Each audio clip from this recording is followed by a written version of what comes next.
after the presentation, you may have won and you may have lost your proposal pursuit. Either way, you want to debrief. Win or lose, you want to try and debrief. It's a really great tool for you to learn how to sell yourself better to prospective clients. So with that in mind, let's talk a little bit more about how and what you need to do when you debrief. So in this lesson, we're going to talk about how to request a debrief, questions to ask, and internal debriefs. So how to request a debrief. Win or lose, lose more specifically, don't sound mad when you request a debrief. Send an email or call, and you want to thank the agency or the procurement specialist for allowing you the opportunity to submit your RFP and to present, if you did present. And then you want to ask for a 30-minute in-person or a phone meeting. Either way. Ask for the in-person meeting because it's always better to do these face-to-face so you get time with your prospective client. And if they don't have the time and they only want to do a phone interview, then that's okay too. And you got to remember on their end too, sometimes it's uncomfortable for them to talk to you, and not everybody requests debriefs. And just make sure that you're very clear in your correspondence with the procurement specialist that you're not mad, like you're really trying to improve your process and how you do things, and it's really important to you to learn more, and you want to do business with this agency in the future. So make sure that you tell the agency that you want to do business and this is part of your process. Every time you submit a proposal, you like to do a debrief just so you can learn and you can grow. And then if you send an email, you also want to request dates. So it's always a good idea to list 3 dates and give them a few weeks ahead of time or a few weeks later. So if I send an email for a debrief, thank you so much for the opportunity to let us present. And unfortunately, it wasn't the result that we wanted, but we definitely want to learn from the entire experience and we would love to debrief with you. Would March 21st, March 28th, or April 3rd work for you? If so, please let me know and we can set up this meeting. So just be very, very cordial and very positive in your correspondence with the procurement specialist when you're requesting a debrief. So once you're sitting with the person in the room and you're debriefing, or you are calling them on the phone, here's some questions that you want to ask. First, were we compliant? Did you answer all the questions? Did we do everything that we needed to do? Let us know. How many firms competed? You may have gotten a clue to this when you did the presentation. Usually they'll give you an outline of who all is presenting and the times that they're presenting. If you didn't get this or if you don't know, now's a good time to ask. Are we allowed to see the other proposals? I am in Florida, and in Florida you can request for different agencies. You can request a copy of the proposal, or you can request a time where you can go in and you can look at the proposals. That's an amazing tool to learn how to improve how you sell your services.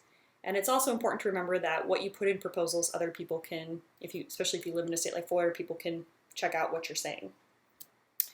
And this is for the public sector. If you submit if you're going through this whole proposal pursuit and it's for a private client, those rules are a little different. So they may not have to disclose that to you. And in some cases, they might let you see the proposal. So either way, it never hurts to ask.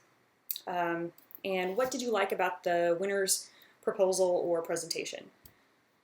Always good to know. If you're the winner, you'd be surprised. Sometimes it's a good question to ask. Like, how did we set ourselves apart? What did you like? What didn't you like about the other proposals? Or was it simply that we were compliant, the other guy wasn't? So it's really good to ask that question, especially if you did win, but also if you lost, it's good to find out. And no matter what, as you're asking these questions, make sure you listen. Take really good notes, make sure you're paying attention, do not interrupt the person, even if you strongly disagree, which there are a lot of times when I've done debriefs and I do not agree with what they're telling me, but that's not the time and the place it's just to show that you're a good sport, you're there, you really want to work with this client, and you know that it's going to be a process maybe to work with them, And it's really important that along the way you show that you have the capacity to listen and learn. And that's what this is really all about. Other questions that you might want to ask, were we competitively priced? That's pretty self-explanatory. Is there any reason why you wouldn't hire us in the future? Maybe when they did some checking on your financials or something like that, maybe you're a newer company, you haven't been established long enough, it might take you 2 years to build up a history that meets that agency's requirements. So make sure that you find out about that. What is the most important thing that, or what is most important when you work with vendors? Find out what this agency really likes about the vendors that they're currently working with so that you can become one of those vendors and that you can make sure you incorporate whatever they tell you into your next proposal. So, if they say that we'd like weekly meetings and we like a lot of communication, those are the kinds of things that you want to make sure that you write into your project approach the next time that you submit a proposal. And another thing, if that's important to this client, then chances are it's important to another client. So if you can, again, if you're doing this process and you're debriefing, you'll start to learn what's really important to your clients and how you can better write that information into your proposals and build a process to support what's really important to your client. And another good question, is there a score sheet? May I have a copy? A lot of times with public agencies, they'll publish that, but sometimes you have to ask for it. So just make sure that you get it. And again, listen, listen, listen. Very, very, very, very important. You have to listen to the answers. Even if you don't agree, still have to listen. All right, so let's say you've had a meeting with the agency. You can either do an internal debrief before or after you meet with the agency. Internal debriefs are great if it's just you sitting down and looking at how you submitted this proposal and what you can do to improve in the future.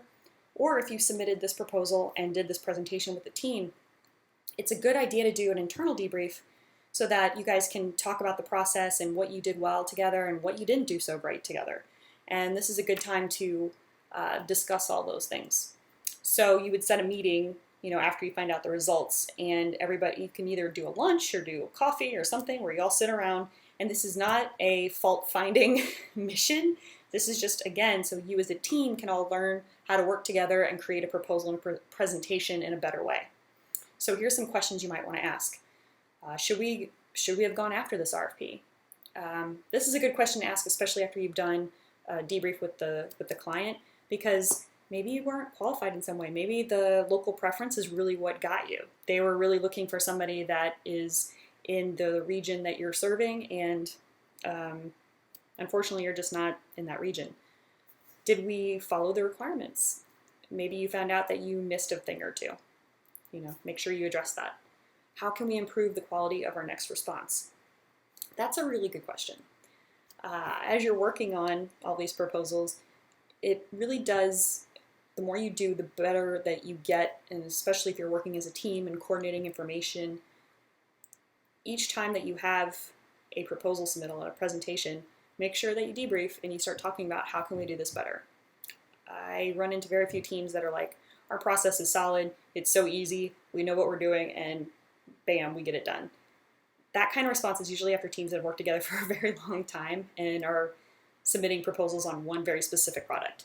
So if you're submitting on a service and you're changing the service and you're changing how you propose and all of those kinds of moving pieces, then it's really important that you map out your process and you communicate how you can work on improving that proposal after proposal.